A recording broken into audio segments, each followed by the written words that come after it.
धरती का विकास और उनमें हो रहे बदलाव करोड़ों सालों से निरंतर चले आ रहे हैं। इंसान और जीव जंतु के विकास से पहले धरती का स्वरूप कुछ और ही था। आज हम पृथ्वी की शक्ल जिस मानचित्र में देखते हैं, असल में यह शुरुआती दौर में बिल्कुल ही अलग थी। दोस्तों, ये बात तो हम सभी को जानते हैं कि शुरुआती दौर में पृथ्वी जलती हुई आग के गोले के समान थी, जो वक्त के साथ साथ धीरे धीरे ठंडी होती गई। फिर चंद्रमा के निर्माण के साथ धरती पर बारिश और मौसम की शुरुआत हुई, महासागरों का जन्म हुआ और रेंगने वाले जीव जंतु पैदा हुए। दोस्तों, ये तो हुआ धरती पर जीवन की शुरुआत का एक छोटा सा परिचय। लेकिन क्या आप जानते हैं कि इस पृथ्वी पर अलग अलग देश कैसे बने, भारत का जन्म कैसे हुआ? क्या मानचित्र में नजर आने वाले विभिन्न देशों की बनावट हमेशा से ऐसे ही थी? क्या आप भी इन सभी सवालों का जवाब जानना चाहते हैं?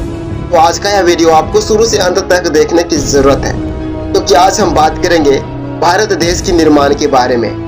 वही देश जिसे हम सारे जहां से अच्छा हिंदुस्तान हमारा कहते हैं। देशभक्ति से भरी भावना के साथ ये जानना भी बेहद जरूरी है कि हमारा भारत का निर्माण कैसे हुआ और इसकी बनावट के पीछे क्या वजह है। तो हेलो गाइस, मैं हूं आपका दोस्त मनीष प्रजापति और आप देख रहे हैं अपना इंटरेस्टिंग यूट्यूब चैनल अंतरिक्ष इंडिया। तो चलिए आज की इस वीडियो को स्टार्ट करते हैं। जब कई हिस्सों में बट गई धरती, आज हम मानचित्र या सैटेलाइट से जिस पृथ्वी को देखते हैं, असल में करोड़ों साल पहले पृथ्वी का रंग रूप बिल्कुल ही अलग था। आज से 225 मिलियन साल पहले धरती पर मौजूद हर भाग आपस में जुड़ा हुआ था, यानी किसी देश की कोई सीमा या कोई खंड नहीं था। सब कुछ इन्हीं का एक बड़ा हिस्सा था। धरती के इस विशाल महाखंड को पेंजिया नाम से जाना जाता था। इससे टूटकर अलग हुए देश आज विभिन्न नामों से जाने जाते हैं। समुद्र के पानी में तैरते हुए जमीन के यह हिस्से एक जगह से दूसरी जगह जाने लगे और मीलों दूर जाकर रुक गए।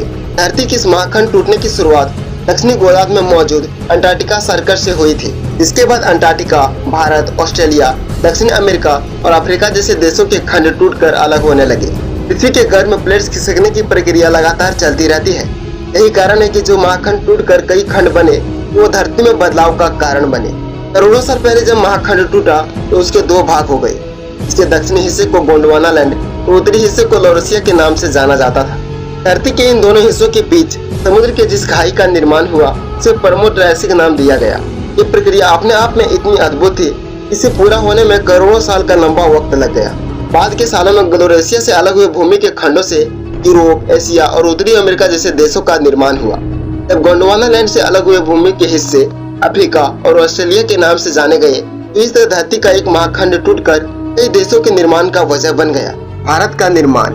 वर्तमान में भौगोलिक रूप से भारत एशिया का हिस्सा है, लेकिन करोड़ों साल पहले भारत का यह टुकड़ा गोंडवाना लैंड का हिस्सा था। जब भारत की भूमि का टुकड़ा गोंडवाना लैंड से अलग हुआ, तो अंदरूनी प्लेट्स की वजह से धीरे धीरे एशिया की तरफ बढ़ने लगा और कई सालों तक चले इस सफर के बाद आखिरकार भूमि का वो हिस्सा वर्तमान में लद्दाख से जा टकराया और उससे जुड़ गया। इस तरह गोंडवाना लैंड से अलग हुई भूमि का एक हिस्सा एशिया का महत्वपूर्ण देश भारत बन गया।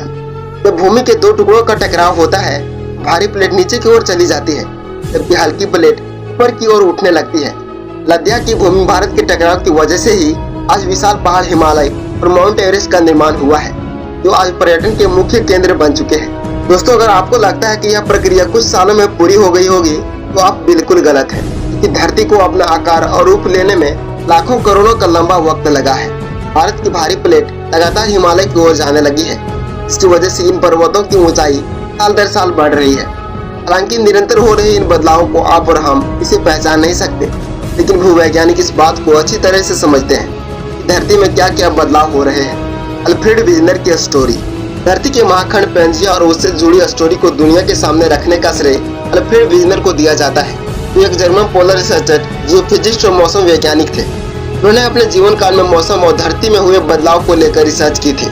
अल्फ्रेड विजनर का जन्म 1 नवंबर 1880 ईस्वी में जर्मनी के बर्लिन में हुआ था। उन्होंने अपने शोध कार्य के दौरान बताया था कि धरती किसी जमाने में विशाल महाखंड के रूप में थी, जो समय के साथ साथ धीरे धीरे विकसित होती गई।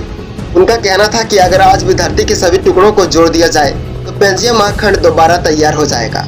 अल्फ्रेड विजनर ने भूमि के अलग अलग खंडों की जाँच की और पाया कि सभी किसी न किसी रूप में एक दूसरे से जुड़े हुए हैं। उन्होंने अपने स्टोरी में बताया था कि भूमि के खंडों के अलग होने के दौरान धरती पर जीव जंतुओं का अस्तित्व था।